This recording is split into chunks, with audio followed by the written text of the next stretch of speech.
सबसे कातिल गौतमी पाटील. तरुणाईला आपल्या तालावर नाचवणारी गौतमी अप्रतिम नृत्यशैली सादर करून प्रसिद्धीच्या शिखरावर पोहोचली आहे. प्रसिद्ध लावणी नृत्यांगना गौतमी पाटील ही तिच्या अदांनी आणि नृत्यांनी चाहत्यांना घायाळ करत आहे.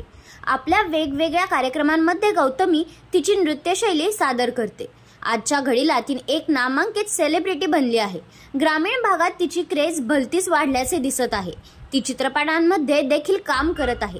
नेहमी नवनवीन फोटो व्हिडिओ पोस्ट करून ती तिच्या चाहत्यांचे मनोरंजन करत असते. आता गौतमी पाटीलने एक भारी डान्स केला असून त्याच्यावर चाहत्यांनी कमेंटच्या माध्यमातून प्रेमाचा वर्षाव केला आहे. आत्ताच्या घडीला लोकप्रियतेच्या बाबतीत गौतमी पाटील कोणत्याही अभिनेत्रीपेक्षा कमी नाही. गौतमीने माझा कारभार सोपा नसतोय र, दिलाचं पाखरू, सरकार तुम्ही केले मार्केट जाम, पाटलांचा बैलगाडा या गाण्यांवर केलेला डान्स प्रेक्षकांच्या मनात घर करून गेला.